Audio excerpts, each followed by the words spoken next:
गोरखपुर के गोरखनाथ मंदिर की सुरक्षा में तैनात सिपाहियों पर चाकू से हमला करने के मामले में यूपी एटीएस की 7 टीमें कानपुर, नोएडा, संभल, सहारनपुर समेत 7 शहरों में छापेमारी कर रही है।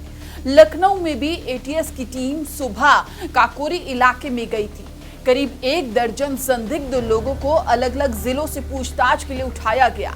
इससे पहले पुलिस ने खुलासा किया कि आरोपी मुर्तजा के घर से एयरगन और उसके छर्रे मिले हैं। पुलिस के मुताबिक आरोपी मुर्तजा पिछले कई दिनों से एयरगन से निशाना लगाने की प्रैक्टिस कर रहा था। वहीं गोरखपुर पुलिस ने बरामद की गई एयरगन और छर्रे यूपी एटीएस को सौंप दिए हैं। एडीजी अखिल कुमार ने बताया कि हम सुरक्षा इंतजामों का रिव्यू कर रहे हैं। गोरखनाथ मंदिर के गेट पर ही बुलेट प्रूफ पोस्ट लगाई गई है।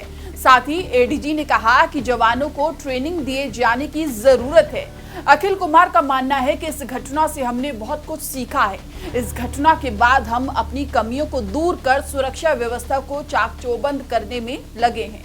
बताते चले, रविवार शाम को गोरखनाथ मंदिर के बाहर सुरक्षा में तैनात पीएसी के 2 जवानों पर मुर्तजा ने धारदार हथियार से हमला कर दिया। इस हमले में दोनों जवान घायल हो गए थे, जिसके बाद हमलावर मुर्तजा को भी पुलिस ने गिरफ्तार कर लिया था। हमला करने वाले मुर्तजा ने 2015 में इंजीनियरिंग पास करने के बाद उसने पहले रिलायंस इंडस्ट्री में काम किया और फिर एसआर पेट्रोकेमिकल्स में काम किया। गोरखनाथ मंदिर को एक बार फिर से आतंकी हमले की साजिश रची गई।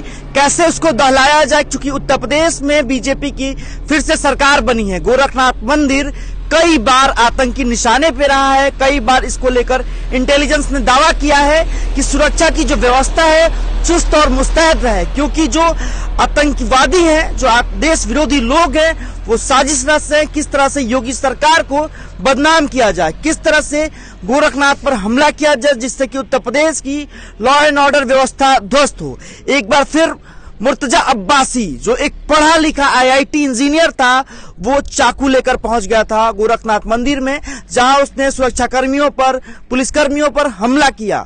उसके पीछे उसकी मंशा क्या थी, कौन से ऐसे लोग थे जो उसे उसके लिए प्रमोट कर रहे थे, कौन सी ऐसी टीम थी जो उसको सहयोग कर रही थी, इसी पूरी जांच हो रही है। मुर्तजा अब्बासी को आज एटीएस मुख्यालय लखनऊ लेकर आया गया है और उससे जुड़े लोगों को, संदिग्ध लोगों को लेकर पूछताछ चल रही है।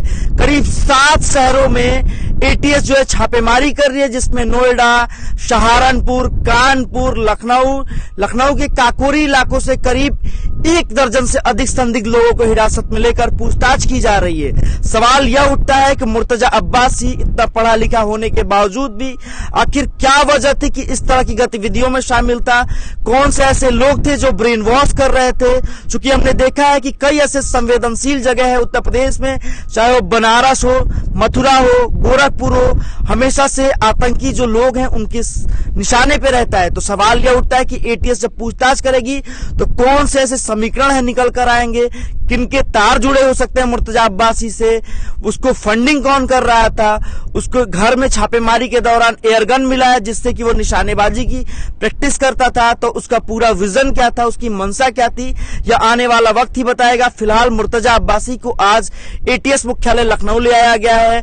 करीब 1 दर्जन से अधिक लोगों को लखनऊ के काकोरी इलाके से ही 1 दर्जन संदिग्ध लोगों को हिरासत में लेकर पूछताछ की जा रही है। और देखना यह होगा कि जो भी बड़े तार हैं वो कैसे जुड़ते हैं, कैसे उनको एटीएस वहां तक पहुंचती है और फिर उसका पूरा कैसे पोल खुलता है कि मुर्तजा अब्बासी का पूरा उद्देश्य क्या था। मैं अनुराग सिंह, न्यूज़ बिन के लिए लखनऊ से।